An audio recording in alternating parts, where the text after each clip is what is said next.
What is going on, everyone? It's your boy, that Volvo guy. You like that? You like that branding? Yeah. So today, guys, we're gonna be doing some more Volvo content because that's what you guys like to see. You like me look at the camera? You like me not look at the camera? So today we are gonna be doing a very classic upgrade because everybody with an S60R wants to get more power, and guess what? Their little MAF sensor, mass airflow sensor, gets easily maxed out.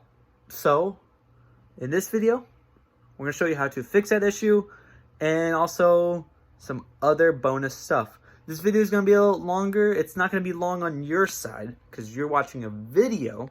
You're going to see my pain be distributed through like a week. But I needed to make a video today because I already started working on the car. So I wanted to show you guys the content.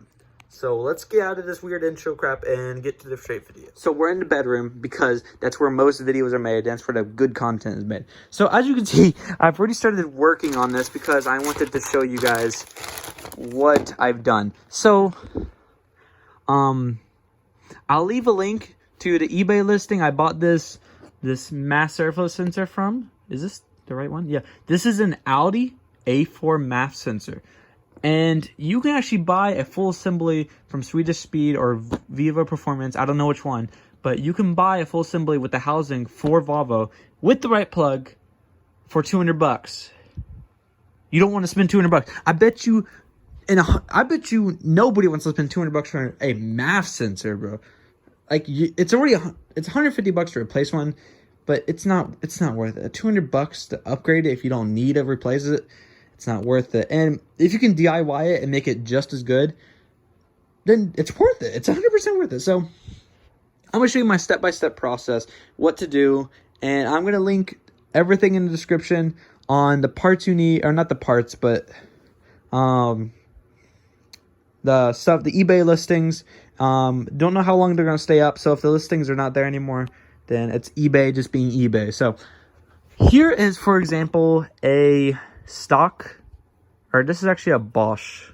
Sorry, I'm touching the thing. You guys would probably hate that. A Bosch mass airflow sensor for a Volvo S60r 2006. Very beefy sensor, but look at the one fatal flaw. First sign to show that this thing is weak. Let's show you this side-by-side comparison. As you can see, this little resistor, whatever this thing is, a lot bigger than this one. You probably can't see it that well, but a lot bigger. Another sign is, if you look at this head right here, look at that. That is the only air gap for that head. Now look at this one. Big boy right there. Big boy hole for more airflow.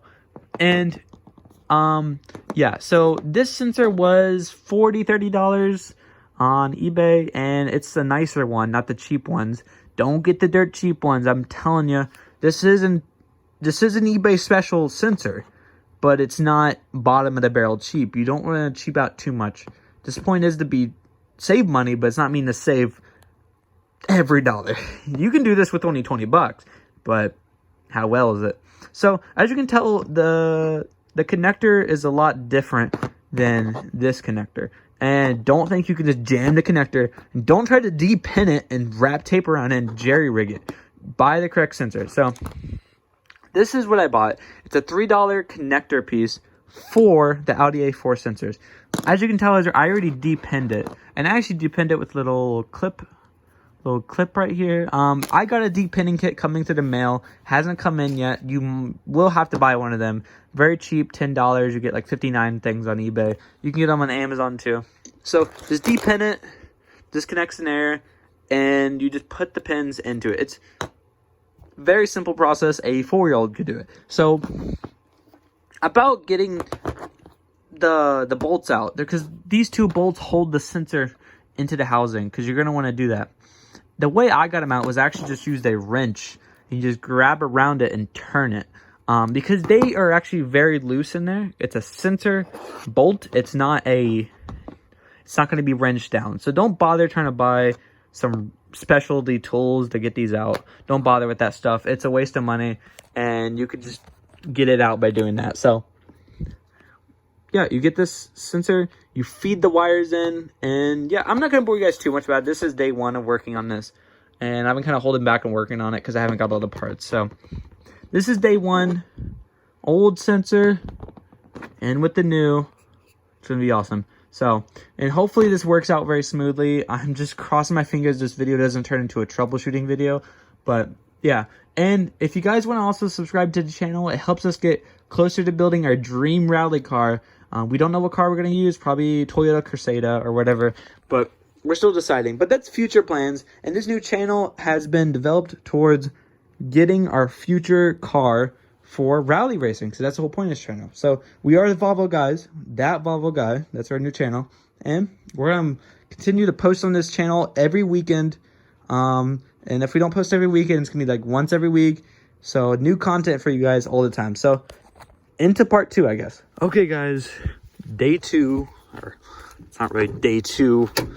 Look at this ugly paint job. I messed that up. I got to fix it. Okay, so the new parts came in. We can get rid of this crappy whatever. I'm not really in the mood today for making videos. That's why I may sound like really depressed. But we have new parts that came in. We have the new coupler, 3.5 inch to 4 inch. Then we have, so this is the tool that we needed to get the deep end the connectors. We'll get straight to that. I'm not going to bore you guys out with this, so I'm just going to show you the connector, what needs to be done, and then we'll do the work. Okay, so just so you know how to wire this up, this is a thing. It has 1, 2, 3, 4, 5, and you see on here, on this plug, it says, why does it say 7? Why does it say 7? Okay, well, basically 1, 2, 3, 4, 5. Okay, 1, 2, 3, 4, 5. You get the idea. So you just line this up. 1 will not be used, I assume, and yeah. And then also here's the color layout, so you know. So green, gray, yeah, like line through purple, you get the idea. So I'm gonna flash to it being installed, or when the connector is on, and let's just hope it works. Okay guys, it's later. I've been messing with this, could not figure it out. So let me tell you something, because you're gonna need to know this if you're doing this. Okay, you see this connector? It has little notches going across. Get a knife, clip them out, and just so you know, you're gonna need a depinning tool you can get on eBay. And actually, you would think use the smaller bits, because if you look at the heads, it has like little tiny flat pieces. Let me show you what they look like for you know. This is what they look like. There's the head, and then look in the very back. There's the clips you need to get. So get a bigger size, bigger than the tip there, and it will slide back and hit the 2 clips in the back. That's what you need. And my mistake was I kept trying to use a tiny one, and I kept trying to get it, and it would never come out. You know, take your time and do it correctly. So I'm gonna hook it up, and we're gonna try to start it, and we're gonna see what happens. Okay, just started up on a mid cold start. No engine lights.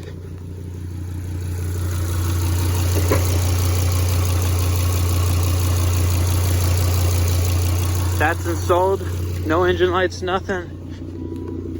I mean, in this case, you would only know if you start driving, because, I mean, in some cases I can tell that a sensor is bad. It would probably pop up right away, but I think in this case, the only way we would know if you start driving. And who knows, what if the sensor is no difference over the stock one? I mean, I'm pretty sure it will, but I saw a guy who's using an RS4, RS6 one, so it might be a bad case for me. Okay.